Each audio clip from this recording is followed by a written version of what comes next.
Bonjour à tous. Alors c'est parti pour la correction du devoir maison. Numéro 1. Exercice 1. Donc on vous donne un cône de révolution. 3 questions. Première question, le diamètre du disque de base vaut 14 cm. Calculez la valeur exacte du grand cône et ensuite la valeur arrondie. Alors déjà, première chose à faire, toujours indiquer sur le dessin les longueurs qu'on vous donne. Donc je les fais ici à droite sur le dessin. On a 3 longueurs, 3, 12 et 14. Voilà, on peut passer à la suite. Donc on vous demande la valeur exacte du volume et ensuite la valeur arrondie. Alors il y a une petite subtilité, vous allez voir que vous avez souvent tendance à donner la valeur arrondie et quasiment jamais la valeur exacte. Alors dans le cours, il y a une formule qui donne le volume d'un cône, qui est d'ailleurs la même formule que pour une pyramide, c'est R de la base fois hauteur divisé par 3. Alors donc voyons voir, R de la base, donc la base d'un cône, du grand cône en tout cas, c'est le grand cercle qui est tout en bas. Et on vous demande l'aire de la base, c'est-à-dire l'aire du cercle. Donc l'aire du cercle, on a appris ça en sixième, c'est pi fois rayon au carré. Le rayon de cette base, c'est la moitié du diamètre, donc c'est la moitié de 14. On a donc pi fois 7 au carré. Ça, c'est pour l'aire de la base. Il n'y a plus qu'à compléter avec la hauteur du grand cône, c'est-à-dire 12, et on divise le tout par 3.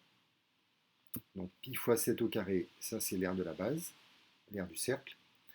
12 c'est la hauteur, et on divise par 3 puisque c'est écrit dans la formule. Donc c'est à ce niveau-là où il faut faire très attention. Comme on vous demande la valeur exacte, ça signifie qu'il ne faut pas remplacer pi.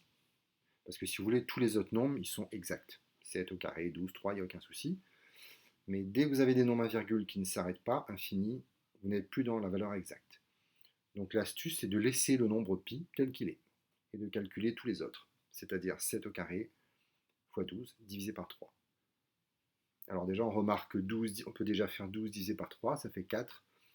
7 au carré, ça fait 49. Il ne reste plus qu'à faire 49 fois 4. On obtient 196 pi. C'est-à-dire que je n'ai fait que calculer 49 fois 12 divisé par 3, ça fait 196 pi. Et là, j'ai la valeur exacte. Donc je peux écrire égal. Je n'ai rien remplacé du tout pour pi. Ça vaut exactement 196 pi. Bon, il y a un moment donné, on est obligé de savoir combien ça vaut quand même à peu près. Donc là, on est dans la deuxième partie de la question, c'est-à-dire la valeur arrondie à l'unité. Donc à l'unité, c'est-à-dire 100 virgule et plus proche, plus proche de l'entier. Donc ici, si on a 1,44 par exemple après la virgule, je crois que c'est le cas en plus, et ben c'est plus proche de 615 que de 616. Et on a bien arrondi à l'unité, 100 virgule. Donc retenez, quand on vous demande de ne pas arrondir, valeur exacte, vous laissez pi, ou alors vous laissez les fractions si elles sont infinies. Et quand on vous demande d'arrondir, vous faites les calculs. Voilà, tout simplement. Question 2.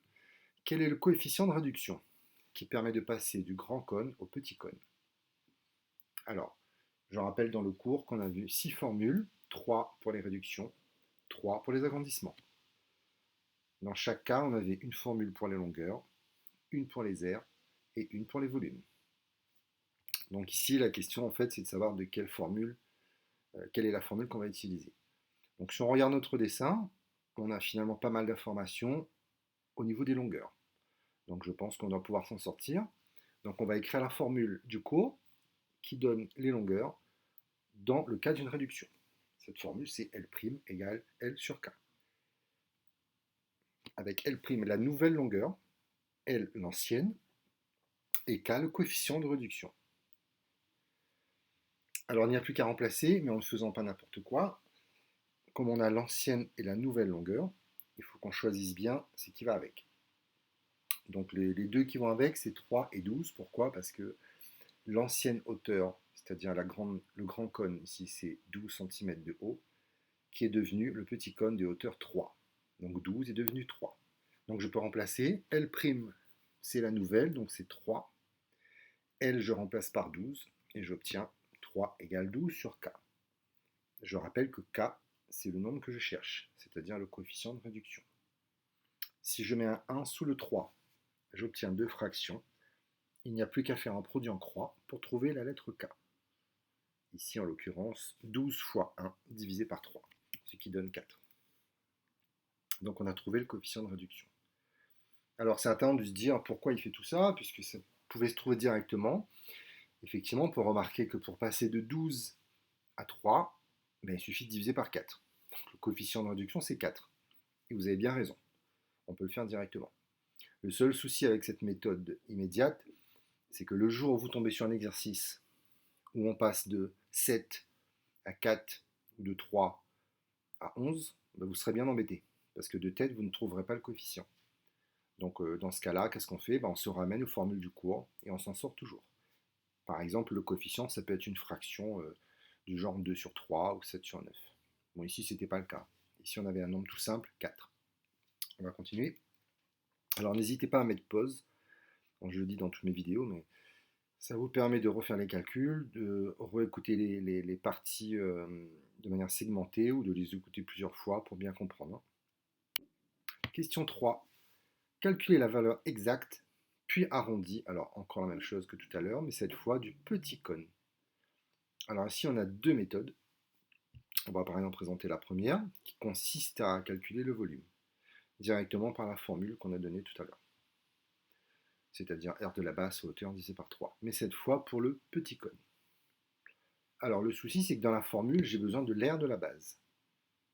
Et là, la base, c'est le petit cercle du haut. Et donc, je n'ai pas le rayon. Il va donc falloir le calculer. Alors, comment on trouve le rayon de la petite base? Eh bien, on va encore utiliser une formule du cours.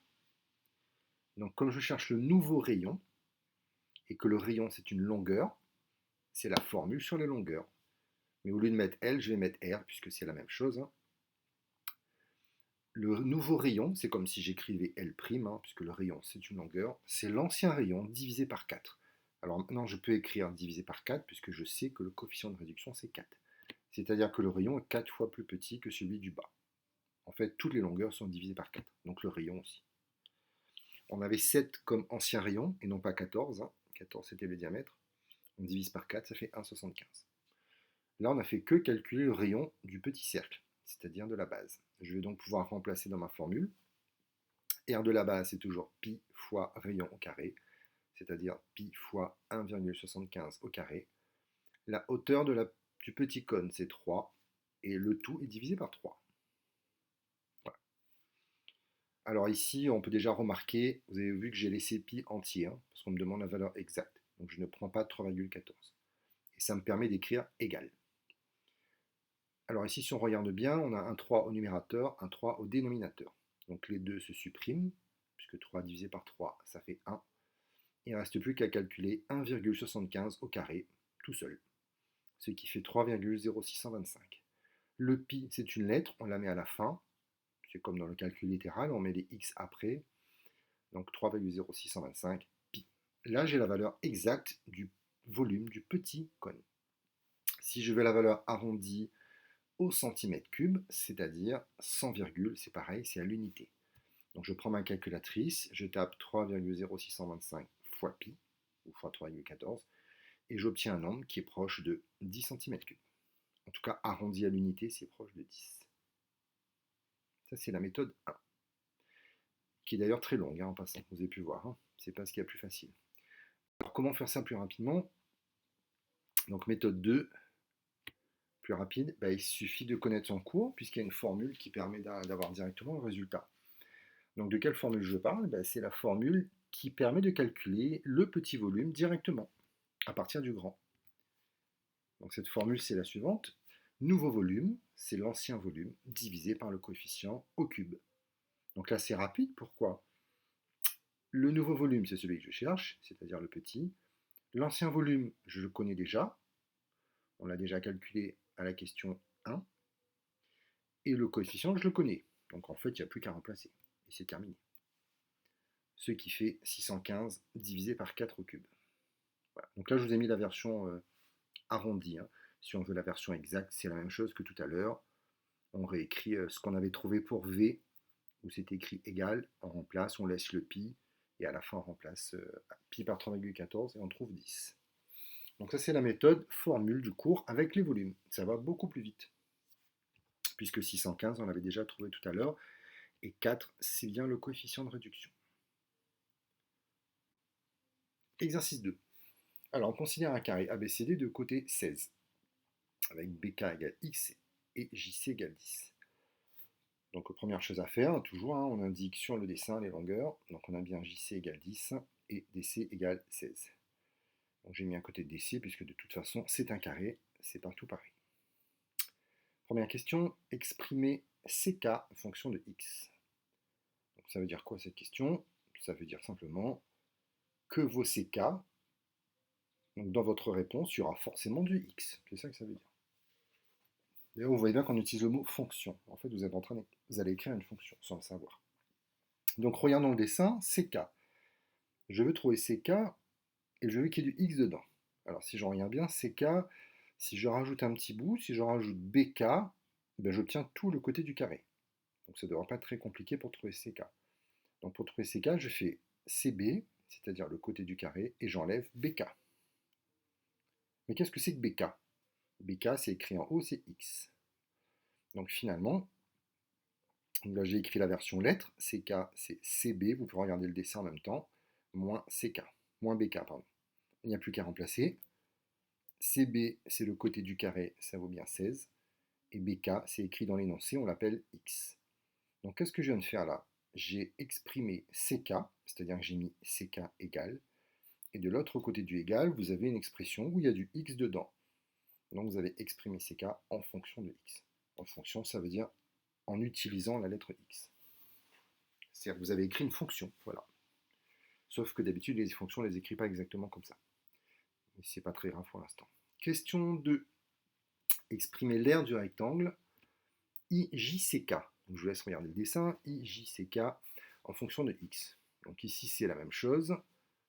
On vous demande de trouver l'aire et dedans, il y aura, dans la réponse, il y aura forcément la lettre X. Alors on y va calmement. Qu'est-ce que c'est que l'aire d'un rectangle? Bah, déjà, c'est longueur fois largeur, ça c'est ce qu'on connaît. On va essayer de remplacer tout ça. La longueur, donc la longueur de IJCK. Alors ici, le problème, c'est que c'est difficile à dire longueur parce qu'il y a du X dedans. Donc c'est pas très grave, l'ordre dans lequel vous allez mettre, pourvu qu'il y ait la longueur et la largeur. Donc, j'ai mis 10, vous avez JC égale 10, que ce soit la longueur ou la largeur, ça ne change rien. Et l'autre côté, c'est CK. Regardez le dessin, 10 fois CK. Ça donne bien l'aire du rectangle. Mais CK, c'est quoi? C'est ce qu'on a trouvé juste avant, à la question 1. Donc je ne vais pas laisser CK, sinon je n'aurai pas de X. Je regarde ce que j'ai mis en vert à gauche, en bas. J'ai dit que CK, c'est égal à 16 moins X. Donc à la place de la largeur ou de la longueur, peu importe, j'écris 16 moins X. Donc on a bien 10 fois 16 moins X. Il y a une des deux qui est la longueur, l'autre qui est la largeur. Ça va dépendre de la longueur X. Ça n'a aucune importance puisque de toute façon, la multiplication marche dans les deux sens. Petit 3, calculer cette aire quand x vaut 4. Bon, ben là c'est facile, il suffit de remplacer x par 4. Donc ça va me donner 10 fois 16 moins 4, je remplace x par 4. Donc priorité à la parenthèse, 16 moins 4, ça fait 12, et 12 fois 10, ça fait 120. On a donc terminé 120 mètres carrés, puisque l'unité dans l'énoncé est le mètre pour les longueurs. Voilà pour la question 1, 2 et 3. On va maintenant passer à la question 4. Déterminer x pour que l'aire du rectangle soit égale au quart de l'aire ABCD. Alors celle-là, je vais la laisser de côté.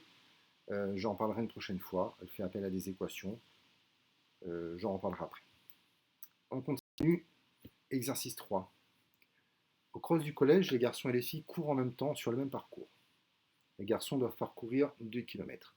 Les filles partent à 300 mètres du point de départ des garçons. Donc on le voit sur le dessin. Les garçons commencent tout en bas et les filles commencent un petit peu après, 300 mètres après. C'est un peu comme le cross du collège, il y a 2 départs différés. Ou alors il y a des arrivées avant.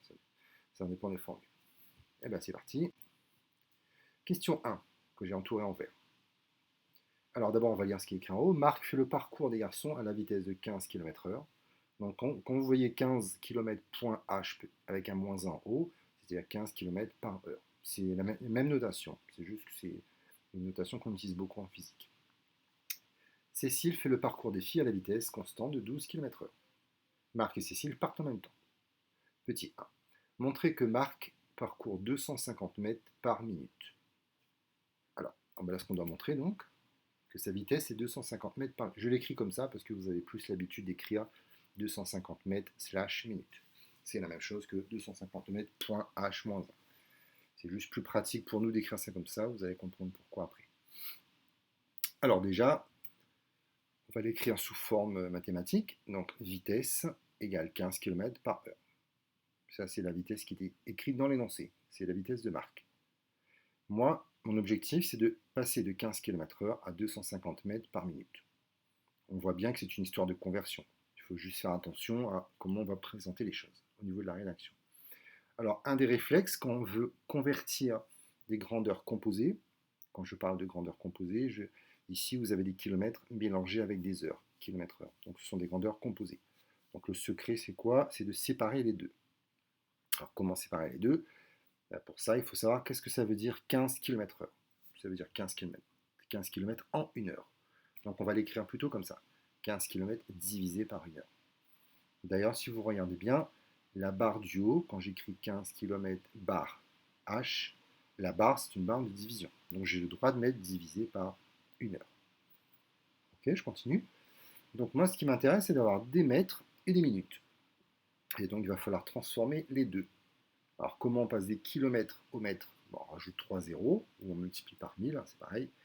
Et une heure, c'est 60 minutes. Voilà. Donc, j'ai fait les conversions nécessaires. Vous pouvez faire avec un tableau aussi, si besoin. Et bien, on a tout ce qu'il faut, puisque moi, je veux une vitesse en mètres par minute. Donc, si je regarde bien ce que j'ai écrit, j'ai des mètres en haut et des minutes en bas. Le secret de ce genre de questions, c'est de bien mettre toutes les unités. Parce que si vous ne faites pas ça, vous ne saurez plus de quoi vous parler. Donc, dès qu'on travaille sur les grandeurs composées, on met toutes les unités tout le temps. Ok? Alors, il n'y a plus qu'à faire la division, puisque j'ai des mètres et des minutes. Et au miracle, ça fait 250 mètres par minute. Donc, on a réussi le contrat. C'est terminé pour la question 1. Je le présente comme ça. J'aurais pu mettre 250 m, point, minute, moins 1. C'est pareil. Montrer que Cécile court à la vitesse de 200 mètres par minute. Bon, c'est la même chose, hein. Qu'est-ce que j'ai pour Cécile? Je donne une autre méthode. Alors, qu'est-ce que j'ai mis comme méthode? Ah oui, on aurait pu aussi faire avec un tableau, pour ceux qui n'aiment pas travailler sur les formules. Alors, le tableau est le suivant. Je mets dans mon tableau la distance en mètres et le temps en minutes, ce qui revient strictement au même, hein. La distance en mètres de Marc, c'est 15 km par heure.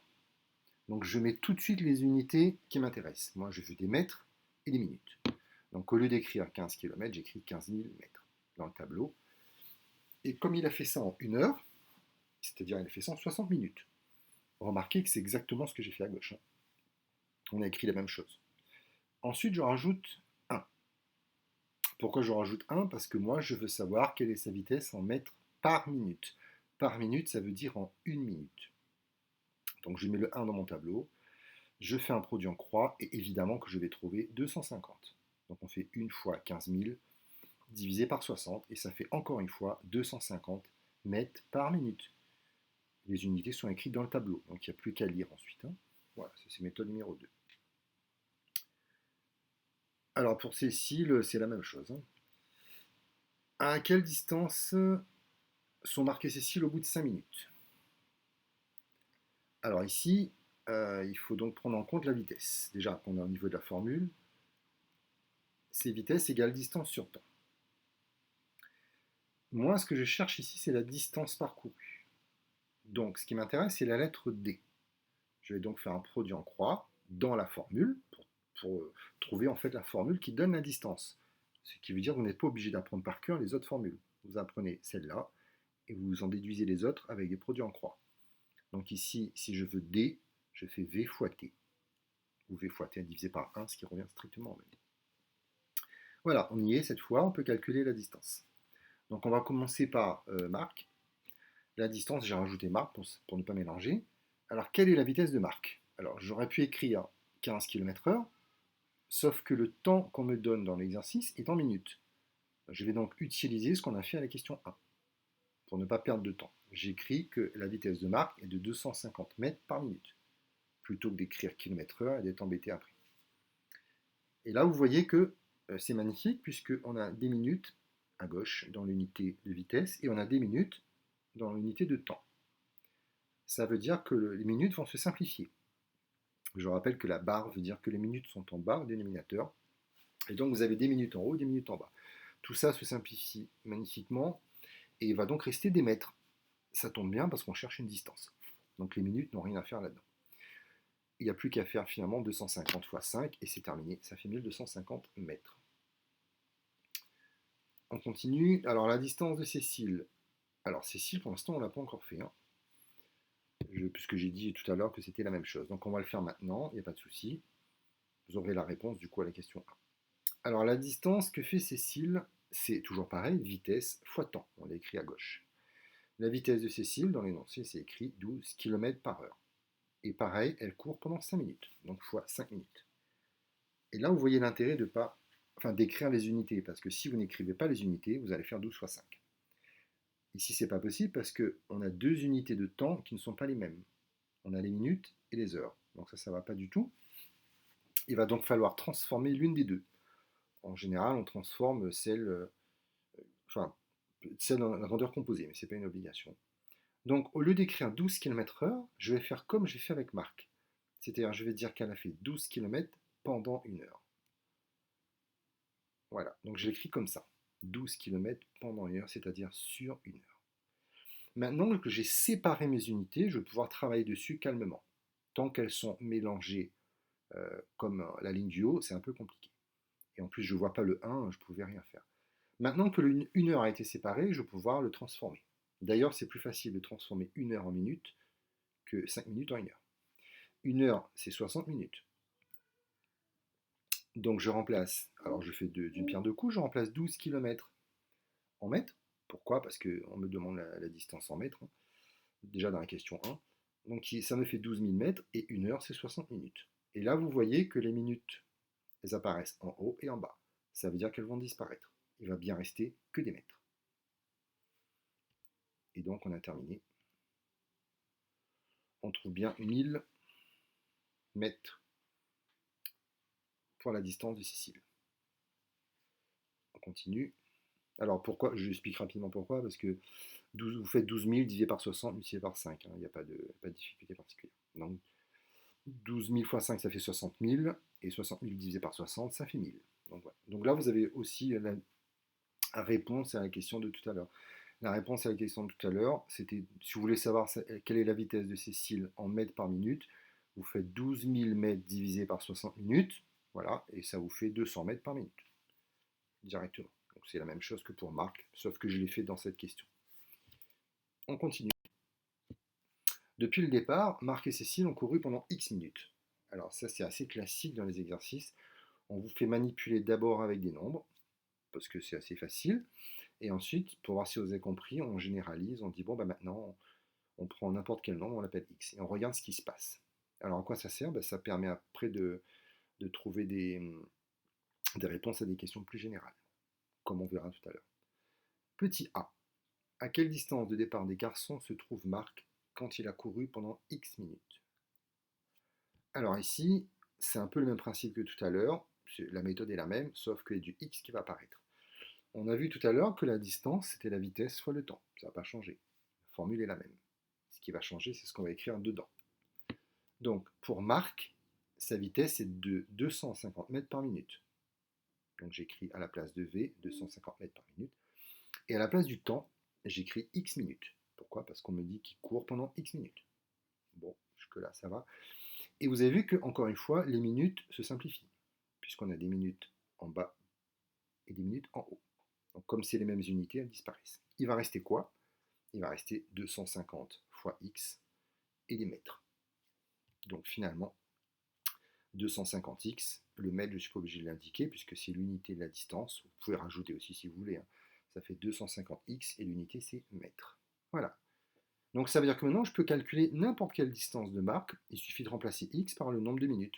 Si je veux savoir au bout de 20 minutes quelle distance il a fait, ça c'est l'intérêt de cette question, je remplace x par 20, et ça me donne 250 fois 20, ça me donne 5000 mètres. Voilà. Donc après, l'intérêt des fonctions, des cas du x, c'est qu'on peut remplacer par n'importe quoi.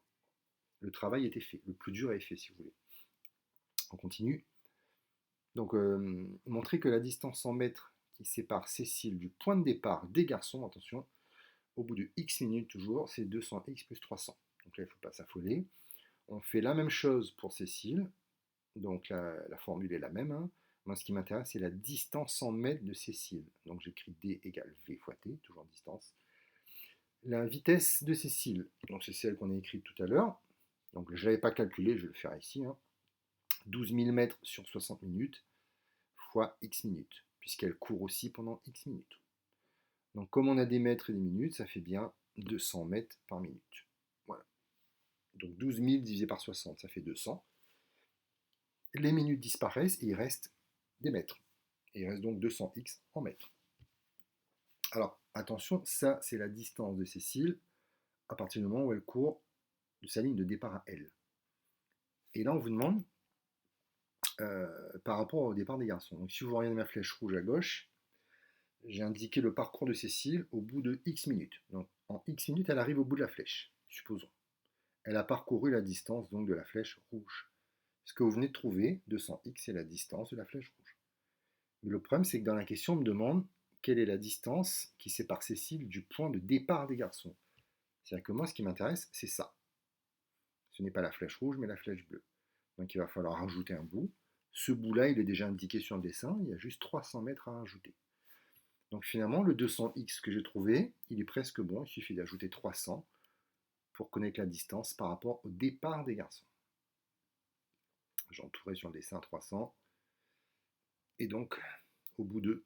Alors, c'est pas au bout de 5 minutes, il faut corriger. J'ai écrit donc la distance qui sépare Cécile du départ des garçons au bout de 5 minutes. Ce n'est pas de 5 minutes, c'est de x minutes, bien sûr, parce que 5 minutes, on l'a déjà fait. C'est 200x plus 300. C'est-à-dire, on prend la distance qu'on a trouvée avant et on rajoute le petit bout qu'il y a sur le dessin. Voilà, donc ça, c'est fait. Alors, ensuite, il y a un tableau à remplir.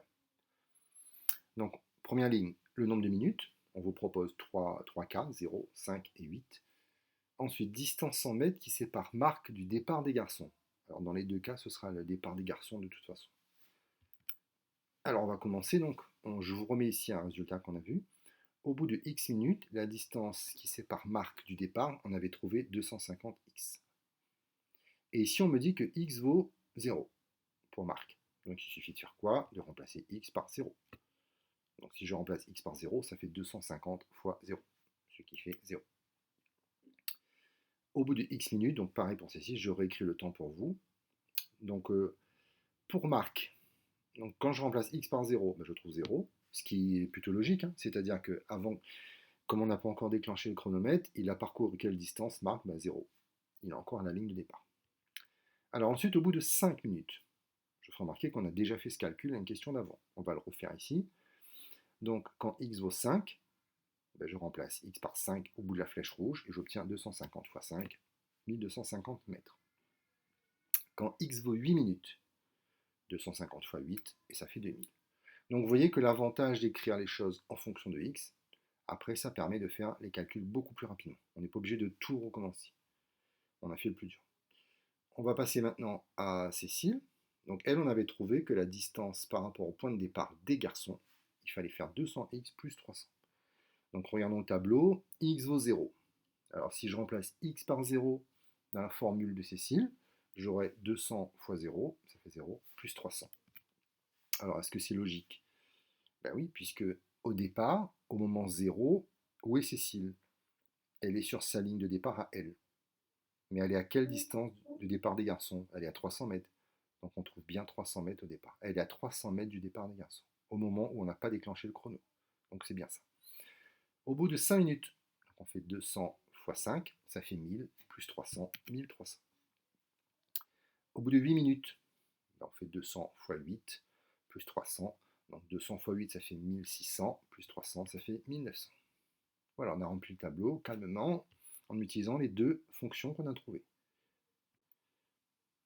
Alors, c'est écrit un peu petit, je vais lire. Dans un repère, on choisit 1 cm pour une unité en abscisse et 1 cm pour 100 unités en ordonnée. Et on vous demande de tracer les fonctions. Alors en général, là, on a perdu beaucoup d'élèves.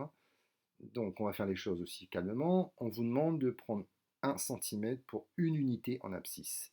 C'est-à-dire que en bas de votre repère, alors on va faire pareil maintenant pour Lucie. Donc toujours pareil, ce n'est pas en secondes mais en minutes, je vous laisserai rectifier. Alors pour Lucie, c'est une autre fonction, c'est la fonction g qui est écrite dans l'énoncé. Enfin, ils l'ont appelée g en tout cas. C'est celle qu'on a trouvée tout à l'heure, c'est-à-dire 200x plus 300. Donc on nous demande de remplacer x, le nombre de minutes, par 0. 200 fois 0 plus 300, ça fait 0. Bim, j'ai donc la première réponse. Je remplace maintenant par 1 et je trouve 500. Je remplace x par 2, ça fait 200 fois 2, 400, plus 300, ça fait 700. Je remplace x par 3, 200 fois 3, ça fait 600, plus 300, ça fait 900. Je remplace x par 4, 200 fois 4, 800, plus 300, 1100.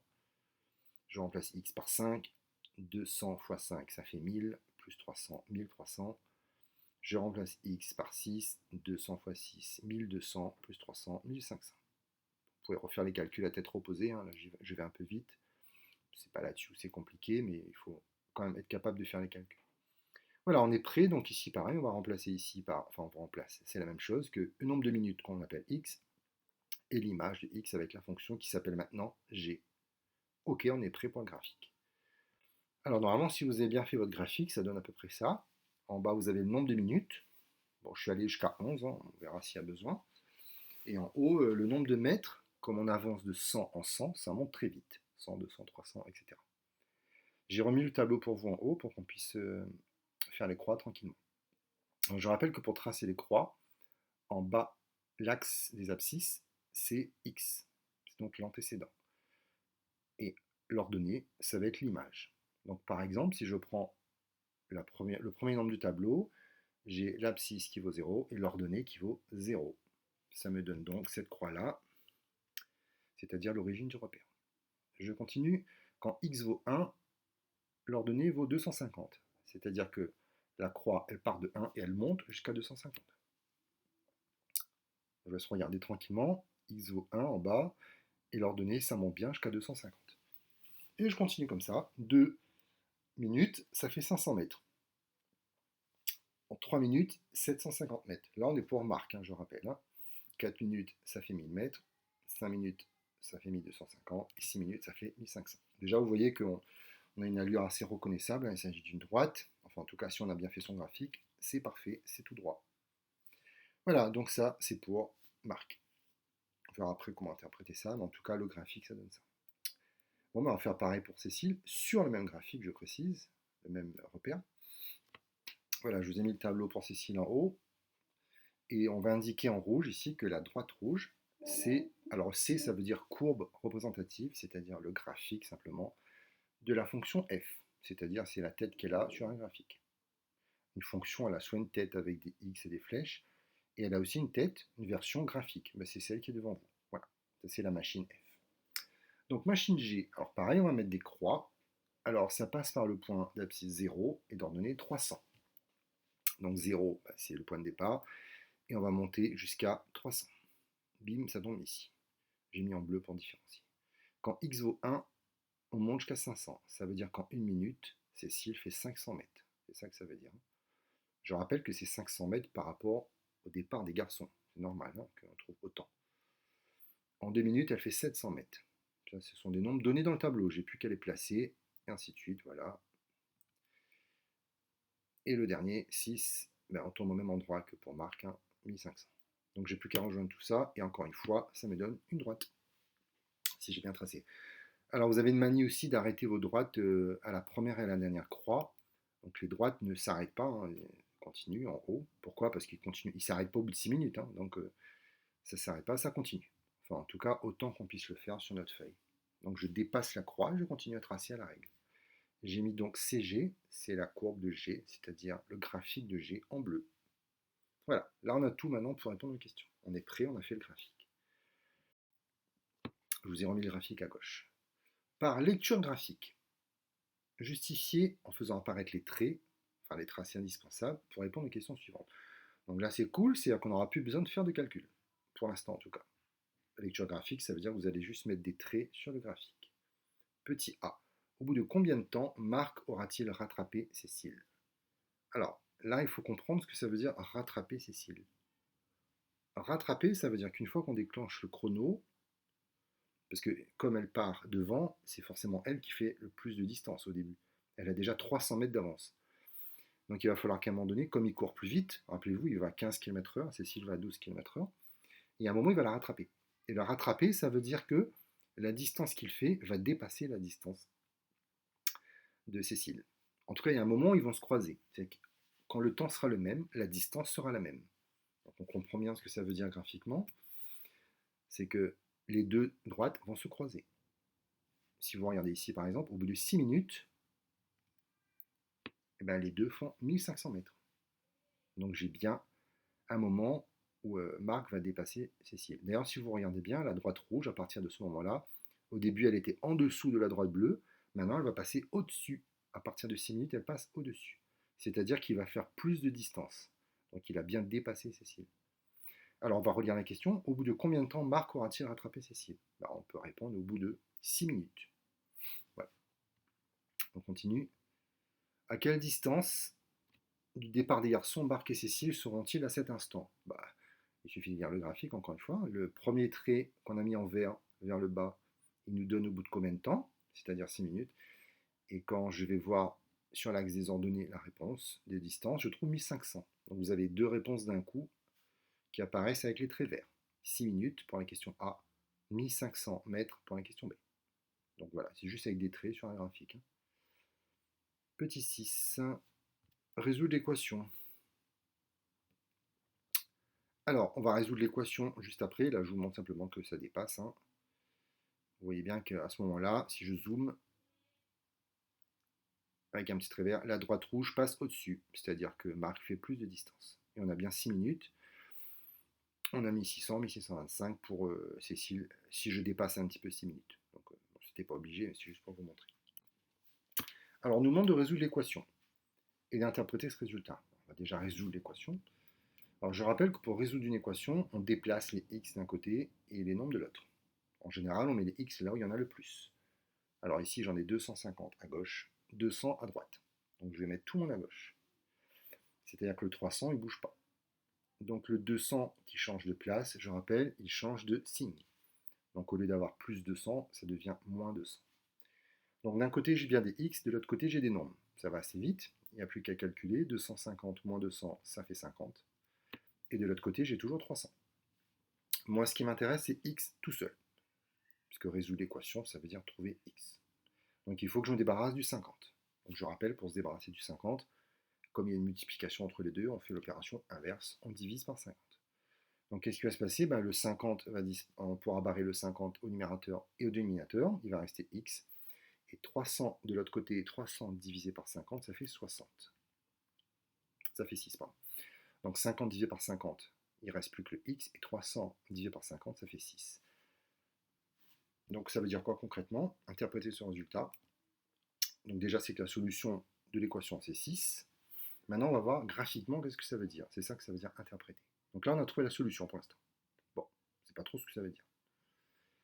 Alors, pour savoir ce que ça veut dire, je vous réécris l'équation ici. C'est bien l'équation de départ, on est d'accord. Et si on réfléchit bien, qu'est-ce que c'est que 250x? C'est la fonction f. C'est f de x. Et de l'autre côté, c'est g de x. C'est-à-dire, c'est le temps, c'est la distance parcourue par Marc à gauche, qu'on a appelé f, et la distance parcourue par Cécile à droite, qu'on a appelé g. Donc en fait, résoudre l'équation, ça revient à dire que quand est-ce que f de x égale g de x? C'est la même chose. Alors, on va refaire. Je vous montre rapidement sur un petit graphique qui n'est pas le même que tout à l'heure, ça n'a aucune importance, avec des courbes un peu aléatoires comme ça. J'ai mis f en rouge par exemple, et je prends un point x quelque part ici, et je monte pour essayer de toucher les deux fonctions. Donc, quand je vais toucher la première, f, qu'est-ce que j'obtiens ici? À gauche, sur l'axe des ordonnées, je vais lire l'image de x par la fonction f. Voilà, c'est x. C'est pour ça qu'on place les croix, d'ailleurs, on place les croix à cet endroit-là. Il faut que l'abscisse soit l'antécédent et l'ordonnée soit l'image. Donc la croix qui est là désigne bien l'image de x. Si je vais jusqu'en haut, j'obtiens la même chose pour g. On est bien d'accord? Puisque c'est le même x. Et cette fois, on va lire g de x qui est un peu plus haut, parce qu'on a dû monter un peu plus haut pour toucher la fonction. Alors, est-ce que pour ce x que j'ai mis là, les images sont les mêmes? Est-ce qu'on trouve le même nombre pour f de x et g de x? Non. Voilà. Et si vous regardez ce qu'on a écrit à gauche, on veut savoir quand est-ce qu'on trouve les mêmes. Donc pour trouver les mêmes, il faudrait que les deux se croisent. C'est ce qu'on a vu tout à l'heure en plus.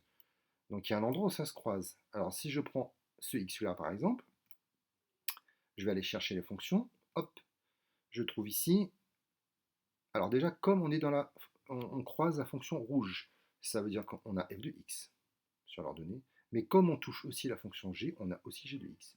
Et donc les deux sont au même endroit. On a le même résultat. Ça veut dire qu'en fait, résoudre l'équation f de x égale g de x, ça revient à la même chose que chercher l'endroit où ça se croise. C'est-à-dire les deux ont la même ordonnée, même image, c'est pareil. Donc on va l'écrire. Donc la solution de l'équation 250x égale 200x plus 300 correspond à l'abscisse du point d'intersection des fonctions f et j. Et par rapport au problème de départ, ça correspond au moment où Marc dépasse Cécile. Voilà, ça c'est en version problème. Bon, si vous voulez, de toute façon vous allez devoir noter tout ça, donc je vous laisserai mettre pause, hein, moi j'avance toujours. Donc voilà, résoudre une équation, ça a aussi une signification graphique, hein, pas uniquement calculatoire. Ben, je crois que c'est tout pour aujourd'hui. Je vous laisse le temps de recopier tout ça, et je vous dis à bientôt.